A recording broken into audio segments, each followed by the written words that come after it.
오늘 말씀을 함께 읽었는데 여러분 참 이 내용을 가지고 설교를 들어본 적이 잘 있을까?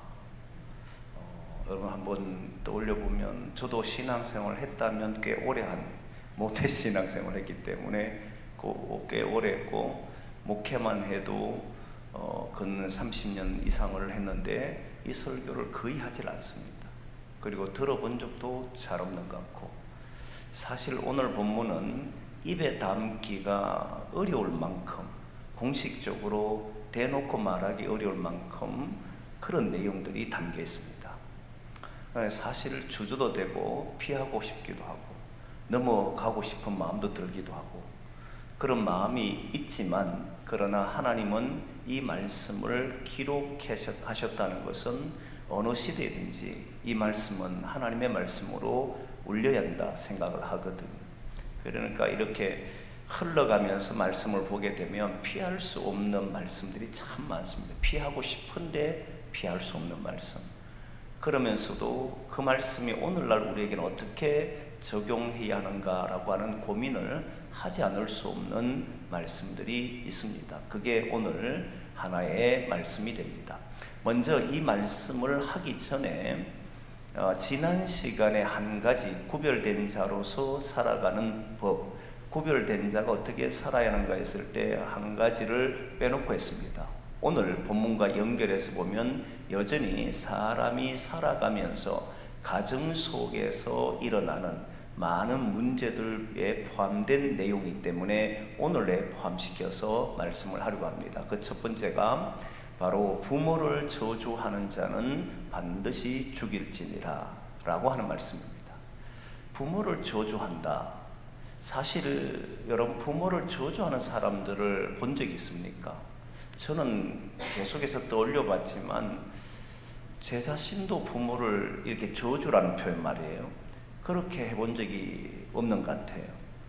그리고 제 주변에도 그런 사람이 없습니다. 아마 들어보셨던 분이라면 아마 주변에 안 좋은 사람과 많이 어울렸든지, 그러니까 들어볼 수 있는 기회가 있을지 모르지만, 저주하는 것은, 부모에게 저주한다라고 하는 것은 쉽지 않는 이야기잖아요.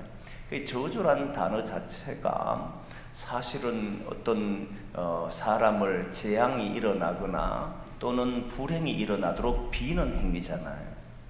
저 사람에게 재앙이 임하기를 또는 불행이 나타나기를 이렇게 비는 행위가 저주하는 행위거든요. 근데 어떻게 부모님에게 그게 일어나라고 빌겠습니까? 이 자녀로서는, 정상적인 자녀로서는 그렇게 행하지를 않습니다.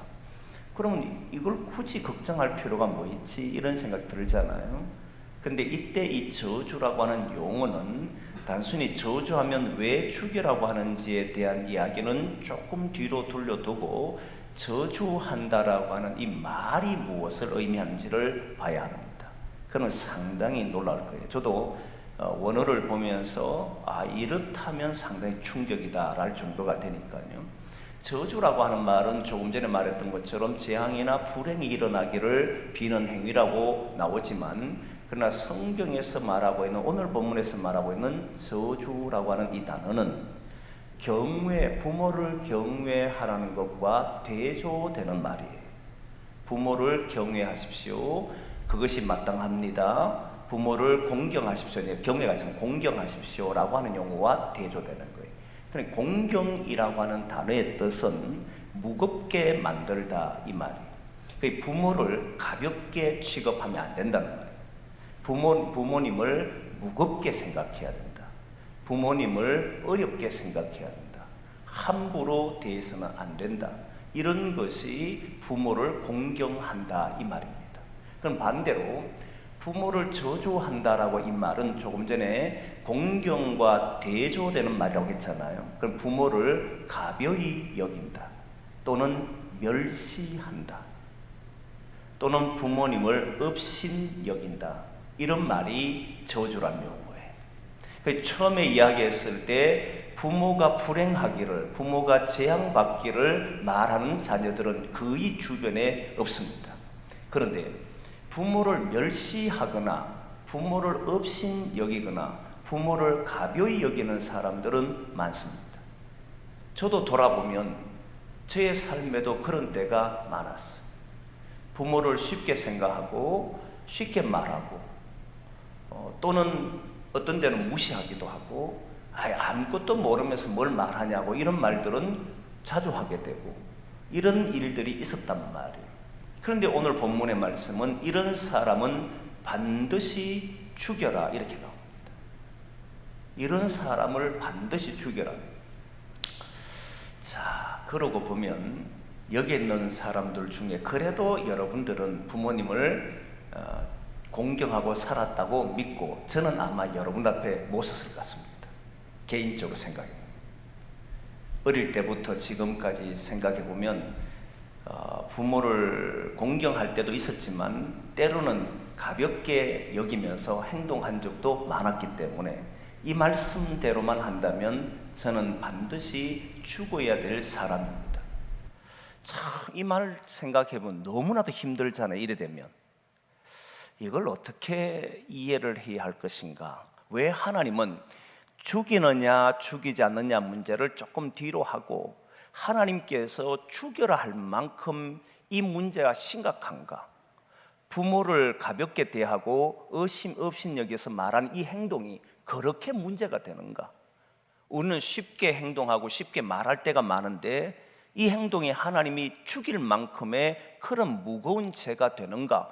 얼마나 무겁길래 반드시 죽이라고까지 말씀하는가? 이게 이제 관건이잖아요. 여러분 성경을 보면 에베소서 6장 같은 데 보고 그 다음에 출애굽기 20장 율법에 보면 하나님께서 인간과 인간 사이에 준 계명 중에 약속 있는 첫 계명을 주는데 약속한 첫 계명이잖아요. 그게 뭐냐면 내 부모를 공경하라. 그리하면 약속을 줍니다. 땅에서 네가 잘되고 장수하리라. 이게 약속이잖아요. 부모를 공경하면 나는 이걸 지킬 거야. 그게 무엇이냐면 네가 잘되고 장수하도록 할 거야. 이게 약속이었단 말이에요.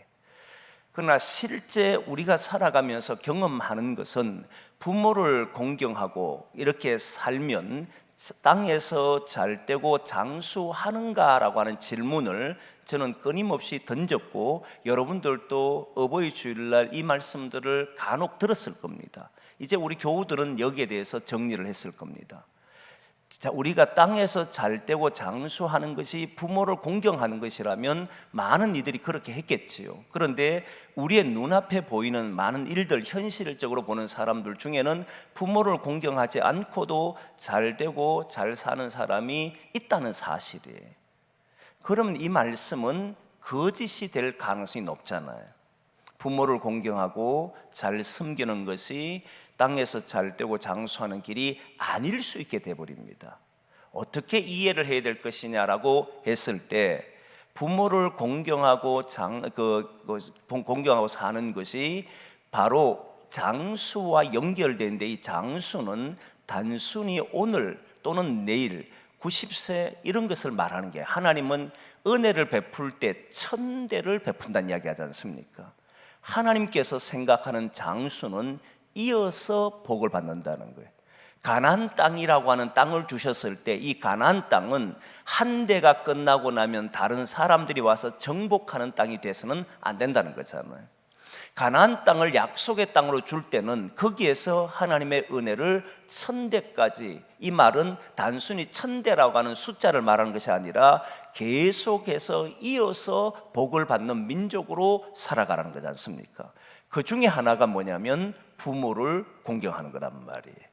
그럼 부모를 공경하지 않는 삶이 얼마나 위험하냐라고 했을 때 부모를 공경한다라고 하는 것은 나에게서 가장 가까이 있는, 내게 은혜를 주고 내게 사랑을 주고 내가 살아갈 수 있도록 도왔던, 가장 가까이서 도왔던 사람은 그 누구도 아닙니다. 사실은 부모예요. 그 자녀들은 어머니의 배 속에서부터, 어머니의 배 안에서부터 어머니가 주는 먹이를 통해서 어머니를 위한 것이 아니라 자기가 살아야 하기 때문에 계속 공급을 받아왔던 겁니다. 결국은 어머니가 없이는 이 아이는 살아갈 수 없었다는 거예요. 태어나서 그 자랄 때의 모든 관계도 보면 부모의 도움 없이는 자녀들이 자란 사람은 없습니다. 그래서 은혜의 1번은, 모든 신앙의 은혜의 1번은 하나님이시지만 실제 사람과 사람 속에서 주고받는 은혜의 1번은 누구냐면 부모입니다. 부모에 의해서 우리는 살아왔기 때문에 그 은혜 받는 통로가, 내가 살 수 있도록 하는 통로가 바로 부모였다는 거예요. 은혜라는 용어를 이해를 잘 해야 합니다. 은혜라고 하는 것은 내가 할 수 있는 일을 하게 됐을 때 누가 도운 것을 보고 나는 당신에게 은혜를 입었다 소리 하지 않습니다. 적어도 우리가 은혜를 입었습니다, 나는 당신에게 은혜를 입었다는 이 표현을 쓸 때는 목숨의 위태로움과 내가 할 수 없을 때, 아무것도 할 수 없을 때 누군가의 도움을 입게 되면 나는 당신에게 은혜를 입었다 소리합니다. 실제 성도들이 은혜를 받았다 소리를 참 많이 하지만 그 은혜가 너무 가벼워져 버렸잖아요. 하나님의 은혜 속에 산다, 이 말은 내가 살아가는 삶은 내가 할 수가 없는데, 내 힘으로 살 수 없는데 주님께서 내게 은혜를 주셔서 나는 삽니다. 그게 은혜를 받았다 또는 은혜 속에 산다, 이 말이거든요. 여러분 한번 해보면 돼요. 여러분이 가지고 있는 어떤 문제 속, 개인의 성품 말하는 겁니다. 그 속에서 하나를 바꾸려고 해보십시오. 아마 못 바꾼다는 사실을 알게 될 겁니다. 할 수 없다는 걸 알게 될 거예요.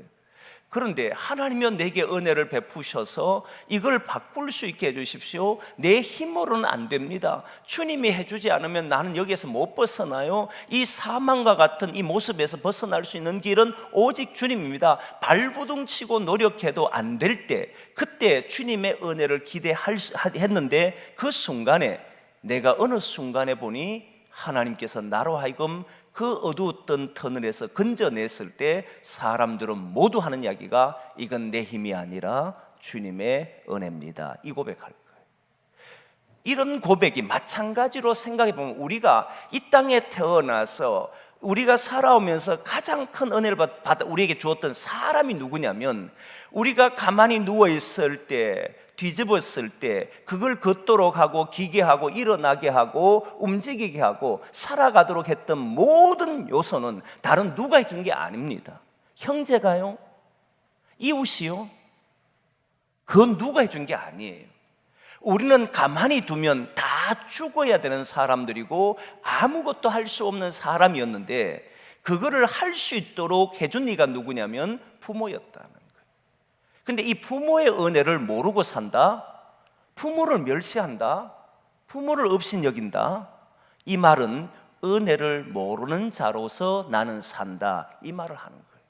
나는 아예 은혜 몰라, 나는 내 마음대로 살 거야, 나는 누구에게도 빚진 게 없어, 나는 내가 원하는 대로 걸어갈 거야, 딱 이 소리입니다. 부모의 은혜를 모르고 산다는 것은 세상적인 용어로는 개망나니처럼 산다, 이 말이에요. 아나무인, 누구도 보지 않고 누구도 생각하지 않고 나는 내가 원하는 대로 살 것이다 라고 말해버리는 이런 이야기다, 이 말이에요. 부모를 업신여긴다라고 할 때에 바로 이 사람이 만드는 사회가 어떻게 되느냐면, 처음에는 표시가 나지 않은데, 어릴 때는 표시가 나지 않은데 점점 주변의 사람들도 부모를 업신여기도록 만들고, 심지어는 그가 만드는 공동체가 이미 누구에게도 은혜로운 삶이 뭔지를 그의 가슴에는 없기 때문에, 그의 심성에는 없기 때문에 그는 모든 사람들을 내가 원하는 대로 만들려고 하기에 그가 있는 사회는 곧 어두워진다는 것을 보게 됩니다. 망하게 됩니다. 이 사람을 살려두면 한 개인의 문제가 아니라 공동체 전체가 파괴되는 행위가 일어난다는 거예요. 가장 가까이 있는 부모의 은혜를 모르고 사는 사람이 만드는 공동체, 굉장히 위험합니다. 오늘날 우리 사회가 이런 것을 지금 경험하고 있잖아요. 아주 무서운 사회가 돼갈 겁니다. 정말 그런 일들이 안 일어나기를 바라지만 현실화 될 겁니다. 부모를 경외하지 않고 업신여기는 사회가 되어가고 있고 실제 일어나고 있고, 그 한 사람의 파괴뿐만 아니라 우리가 살고 있는 이 사회가 파괴되고 결국은 공동체가 무너집니다. 이 말은 가정이 파괴된다 이 말이에요. 단순한 문제가 아니에요. 그리고 우리 주님께서는 작은 하나의 문제를 보는 것이 아니라 이 사람이 미치게 되는 영향이 어디까지인지를 보게 되는 거예요. 이런 속에서 모든 행위들을 보면 알게 됩니다.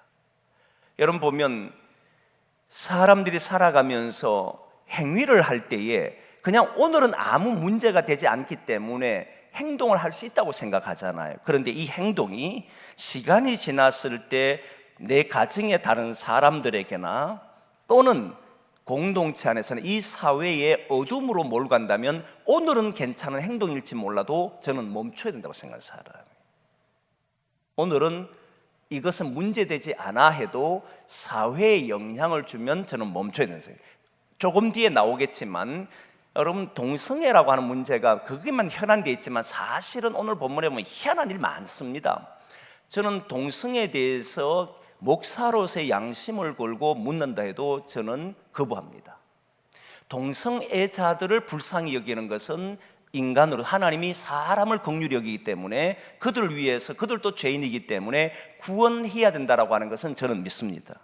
그러나 그것을 옳다라고 말하고 싶지는 않다 이야기했잖아요. 제가 누차 이야기했습니다. 왜냐하면 우리 사회가 아무리 그것이 옳다라고 저는 합의해도 저는 거기에 동의할 수가 없습니다. 이유가 뭐냐면 앞으로 우리들의 자녀들이 살아가는 세상이 어떻게 될지, 오늘은 옳을지 몰라도 사람들이 옳다 해도 그것이 합의가 돼서 옳다 해도 앞으로 우리 사회가 어떤 사회가 될지를 생각해 보면 저는 거기에 동의를 할 수가 없습니다.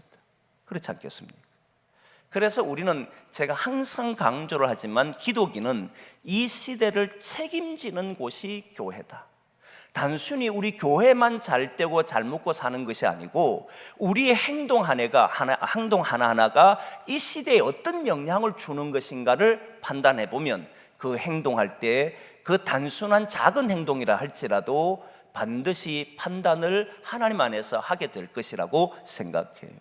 그래서 부모를 경홀히 여긴다 또는 부모를 업신 여긴다 이 말이 성경에 몇 군데 계속 나옵니다. 한번 보면 마태복음 15장 4절에 나옵니다. 한번 보겠습니다. 마태복음 15장 4절 같이 봅니다. 시작. 하나님이 이루셨으되 내 부모를 공경하라 하시고 또 아버지나 어머니를 비방하는 자는 반드시 죽임을 당하리라 하셨거늘.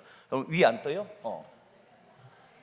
그럼 의상하게 원차만 지금 하는 것 같아서 뭔 일이지 이런 생각했는데 떠요 이제? 떠네. 그러면 제 얼굴도 지금까지 안 나온 거예요? 오호. 방송할 때 제 얼굴 안 나오고 지금 사람들이 듣고 있겠다 그죠? 4장 다시 한번 읽게 4절 15장 4절입니다. 마태복음 15장 4절을 같이 봅니다. 시작. 하나님이 이루셨으되 내 부모를 공경하라 하시고 또 아버지나 어머니를 비방하는 자는 반드시 죽임을 당하리라 하셨거늘. 그죠? 어머니를 비방하는 자로 나오잖아요. 비방하는 자는 반드시 죽임. 그래서 설교하는데 이상하게 저를 계속 쳐다보고 뭔가 느낌이 이상한 거예요. 평소하고 뒤에 이게 안 나와서 그랬구나. 그죠? 사람이 서보면 느낌이 오잖아요. 그 느낌인데 뒤에 안 나와서 그랬구나. 그래 읽어보니까 다 표시가 나네. 비방하는 자는 죽임을. 또 하나가 있는데 어디에 나오냐면 출애굽기 21장 17절 같이 봅니다. 시작. 자기의 아버지나 어머니를 저주하는 자는 반드시 죽일지니라. 여기 출애굽기도 나와요. 이때 저주도 가볍게 여기는 자, 업신 여긴 자를 말하는 겁니다. 또 한 곳을 봅니다. 잠언 20장 20절 말씀 봅니다. 같이 봅니다. 자기의 아비나 어미를 저주하는 자는 그의 등불이 흑암 중에 꺼짐을 당하리라. 그렇죠? 이 사건이 어머니 아버지를 업신 여기거나 멸시하는 이 행동이 그 사람을 반드시 제거해야 될 만큼 엄중하다는 겁니다. 그럼 우리는 어떤 각오를 가져야 되느냐? 신앙인은 이제 우리는 이 말씀을 조금 무겁게 받아들이셔야 돼요. 여러분들의 자녀에게도 조금 더 무겁게 이야기를 하셔야 됩니다. 제가 읽었던 책 중에 하나가 유태영 박사가 쓴 이제 유대인의 교육법인가 그 책, 또는 그분이 강의할 때 저도 한 번씩 듣게 되는 그게 들었는 책에서 봤는지 기억이 가물갑니다만 이분이 이스라엘의 그 대학교에 가서 이제 그 공부를 할 때 유대인의 집에 이렇게 가봤습니다. 집에 가보면 그들이 교육하는 법을 보잖아요. 근데 항상 보면 아버지가 없을 때는 그 식사할 자리 있잖아요. 거기에 보면 우리는 막 이렇게 앉는데 아버지가 앉는 자리는 항상 비워놓습니다. 아무도 못 앉아요. 자녀들이 앉도록 하지 않습니다. 이유가 뭐냐면 이 자리가 비어도 아버지는 여기 있는 줄을 알아야 한다는 거예요. 그걸 가르쳐요. 어릴 때부터.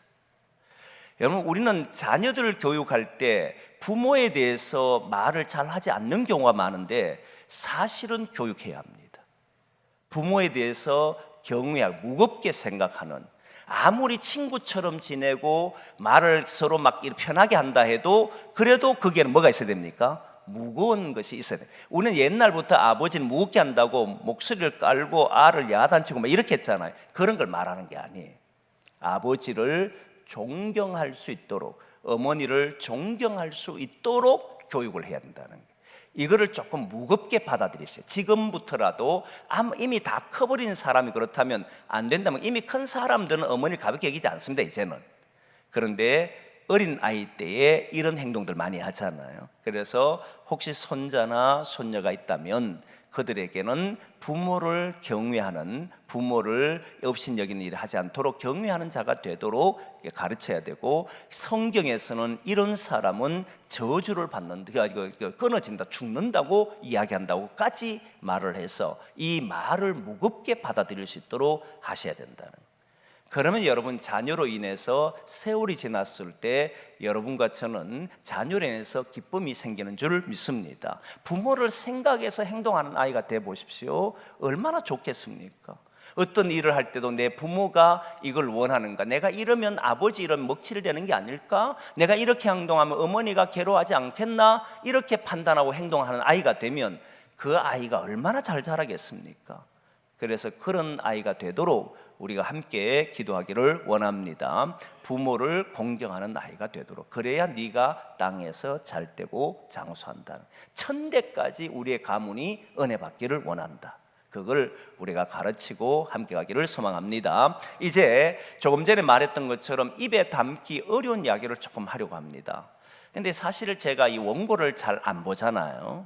근데 이건 못 외우겠어요. 이걸 저는 설교할 때 외워서는 하진 않거든요. 근데 이거는 사실 떠오르기가 또 어려워요.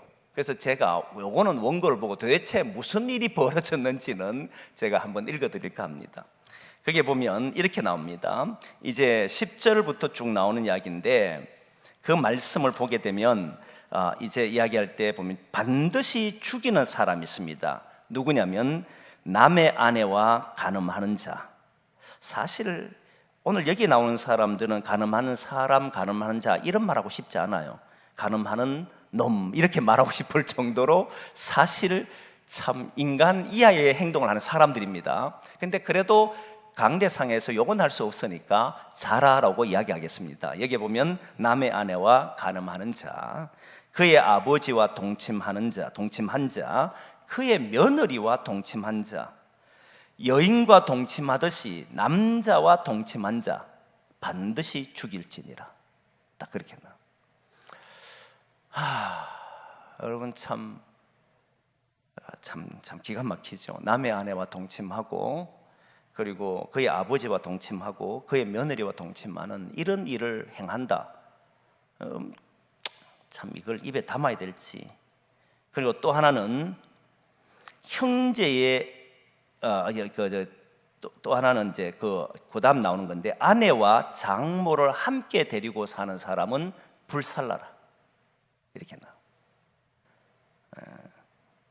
남자든 여자든, 남자가 짐승과 관계를 맺는 사람, 여자가 짐승과 관계를 맺는 사람, 이런 일이 있겠습니까, 여러분? 그런데 그런 사람들은 죽여라. 자매나 아버지의 딸이나 어머니의 딸을 데려다가 하체를 보는 자는, 이게 성범죄잖아요. 하체를 보는 자, 강제로 하체를 보는 자는 백성과 단절시켜야 된다. 월경 중에 여인과 동침한 자는 백성과 단절시켜야 된다. 이모와 고모와 숙모의 하체를 범한 자는 죄를 담당한다. 형제의 아내를 데리고 살면 더러운 일이다. 형제의 하체를 범하면 그들에게 자식이 없으리라. 참, 이걸 강대상에서 이야기해 되니 그래도 하나님 말씀이 어떻게 하겠습니까? 이걸 어떻게 해석해야 되는가 하는 문제가 남았어요. 여기서 먼저 하고 싶은 말씀은 하나님께서 왜 이런 일을 기록해 놓으셨을까? 성경에 이런 이야기가 있다는 경전이잖아요. 경전인데 이런 일을 기록해 놨다는 것이 사실은 잘 이해되지 않지만 분명히 기록했다는 것은 이유가 있을 거라고 생각합니다. 그 이유가 무엇이냐면, 여러분, 택한 백성이라도 이 사실에서 벗어나기 어렵다는 거예요. 이걸 잘 기억하세요. 하나님이 택한 사람이라고 해도 이 문제에 자유로울 사람이 없다는 겁니다. 왜 자유로울 수 없느냐 했을 때 우리끼리만 살면 모릅니다. 그런데 세상 한가운데 살기 때문에 그래요. 지금 이 말씀은 유대인들에게 주어졌는데, 유대인들에게 주어졌을 때에 이제 들어가는 곳이 가나안 땅이잖아요. 가나안 땅에 들어가면 그 땅의 사람들이 이렇게 삽니다. 그 땅의 사람들이 이렇게 살아요. 그런데 이런 행위는 지금 저와 여러분들이 실제로 이 말을 들었을 때 이게 인간인가? 이걸 인간이라 취급해야 되나? 이런 인간을 어떻게 사람으로 취급하지? 욕해도 시원찮을 사람이다, 이렇게 되잖아요. 그런데 여러분, 이게 우리가 생각할 때는 인간이라 보기 어려운데 가나안 땅, 세상 사람들이 볼 때 이런 행위를 했을 때 처음에는 인간으로서 할 행위가 아니라고 하면서도 점점 어떻게 만들어가냐면 명분을 만들어갑니다. 이때 문제가 딱 벌어져요. 명분이 없을 때는 양심의 가책이기 때문에 다 숨어 삽니다. 신앙하는 사람들 속에서도 보면 뭐 술을 마시는 분도 있을 수 있잖아요. 그런데 적어도 교회 올 때는 하지 않아요. 이유는 뭐냐면 양심에 그래도 교회 가면 안 된다고 생각하니까. 그렇잖아요. 그런데 이런 행위를 했을 때 이 행위는 보통 행위가 아닙니다. 이 행위를 했을 때에 실제 이 행위하면 누구나 봐도 다 잘못된 행위라고 그럴 텐데, 그런데 사람들은 세월이 지나면서 이 문제를 정당하다라고 말하기 시작합니다. 지금 저는 동성애가 그렇다고 생각합니다. 이거 허용하잖아요. 남자가 짐승, 여자가 짐승과의 이제 관계를 맺는 것도 나의 소수의 인권이라고 말하기 시작할 겁니다. 저는 굉장히 두렵게 생각합니다. 그렇지 않아요. 정당하게 생각합니다. 인권을 가져와 버렸어요. 그러면 가나안 땅 사람들은 뭘로 가져올 것 같습니까? 가나안 땅 사람들은요, 이걸 어떻게 가져오느냐면 풍년제로 가져옵니다. 공식적으로 그들의 종교에서 1년에 한 번 풍년제를 지낼 때 그 풍년제는 반드시 암수가 있어야 되니까 그 안에는 제가 얘기했잖아요. 바알 신상과 아세라 신상이 있어서 그 안에는 많은 여인들이 있었고 누구와 성관계를 해도 상관이 없는 시대가 됐습니다.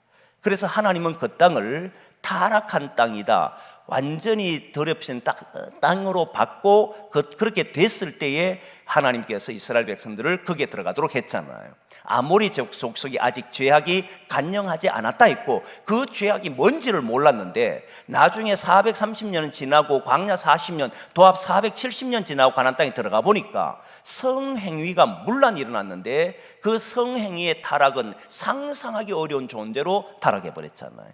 그게 가나안 땅이었잖아요.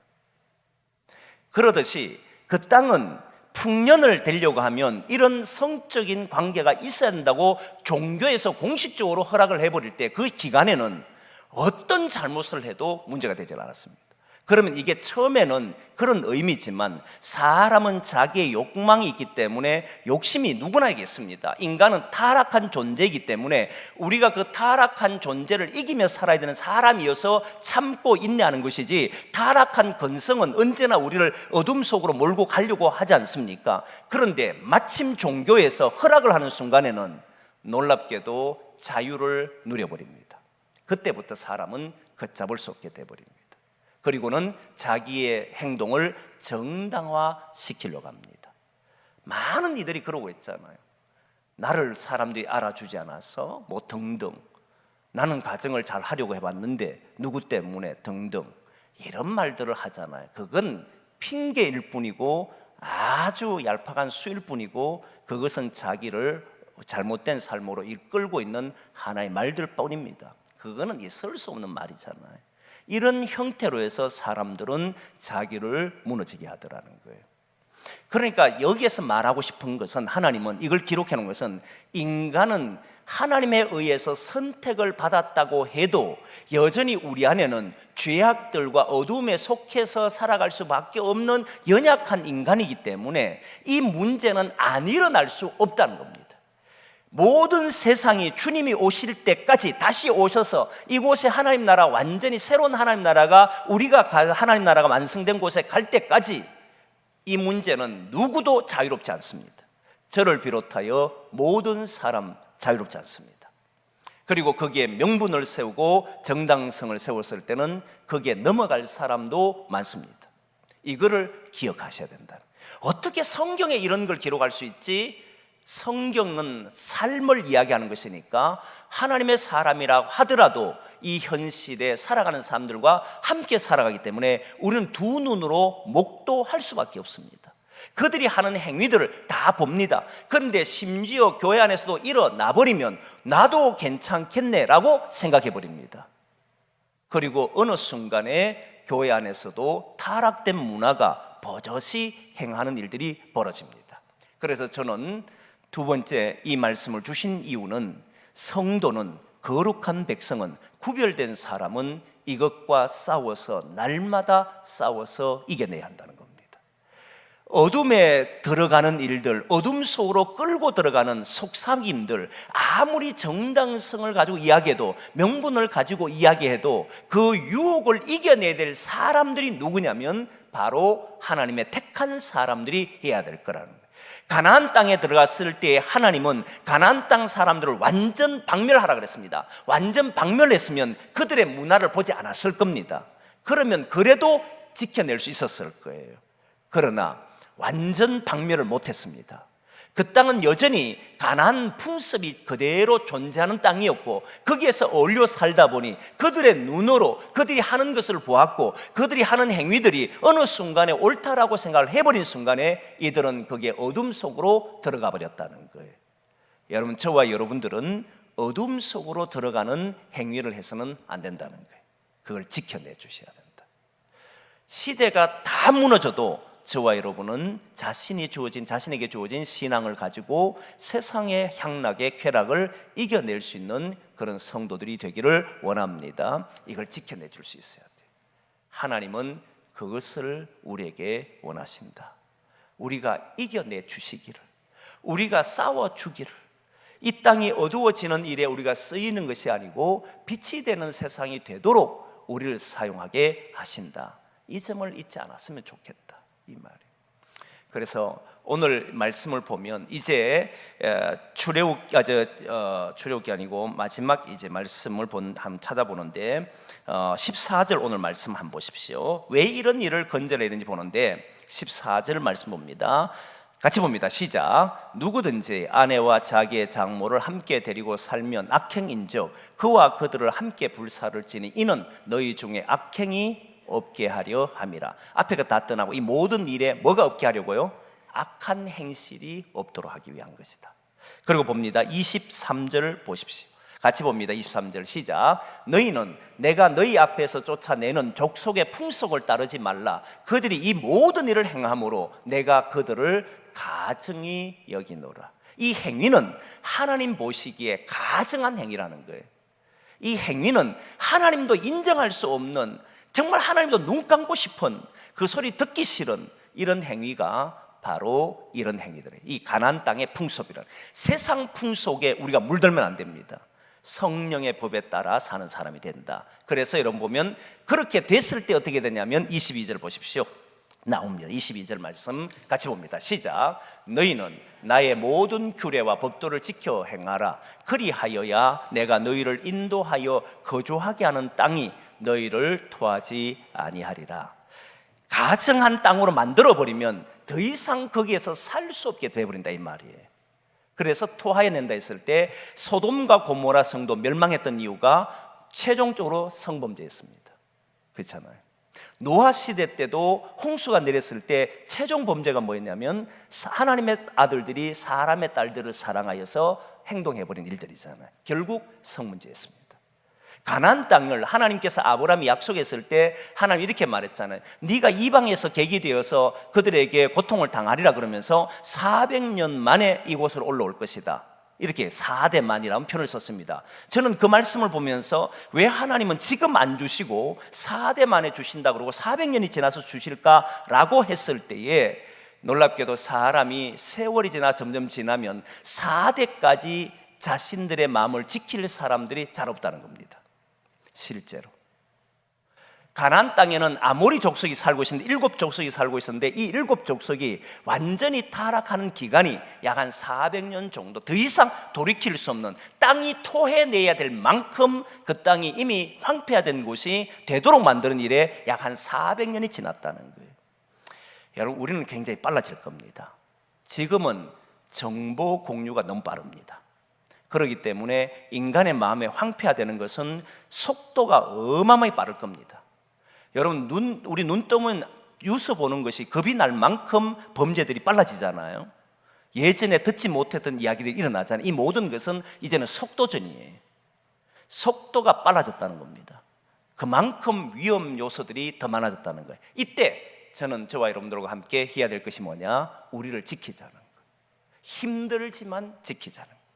성도가 유혹 앞에 섰을 때 하나님 앞에 서서 부끄럽지 않도록 우리 자신을 지켜내자. 그래서 이 땅을 거룩한 땅으로, 교회가 거룩한 곳으로 우리가 만들어서 함께 하나님이 꿈꾸시는 하나님 나라 되도록 우리가 살아가기를 원합니다. 그래서 우리가 이 일에 저와 여러분들이 쓰임받기를 소망합니다. 그래서 여러분들 오늘 기도할 때 특별히 기도하는 제목을 드리고 싶은 것은 저와 여러분들이 부모님을, 지금 부모님이 계시든 아니 계시든 우리가 행동하는 것이 다 부모와 연결되어 있다는 걸 알잖아요. 부모님께 받은 은혜가 있으면 그분들의 이름이 영광을 받을 수 있도록, 저 낳은 자식은 얼마나 기뻐했을까, 이 소리를 지금도 들을 수 있도록 우리가 살아야 되고, 그리고 여러분들의 자녀들이 부모를 공경하며 사는 자녀가 되도록 우리의 자손들이 부모를 공경해서 천대까지 하나님의 은혜가 임하는 곳이 되도록 기도해 주시고, 그런 자녀로 자랄 수 있도록 여러분들이 축복했으면 좋겠다 싶고요. 그리고 우리는 이 땅의 문화 풍속이 아무리 우리에게 달콤하게 다가온다 할지라도, 그게 명분이 아무리 좋다고 할지라도 세상의 풍조를 따른 사람이 아니고 하나님의 말씀에 따라 이 땅을 하나님이 거룩한 땅으로 가는 일에 쓰이도록 우리가 이 유혹을 이겨낼 수 있는 사람 되도록 우리 같이 한번 통성으로 기도하겠습니다. 같이 한번 통성으로 기도하겠습니다.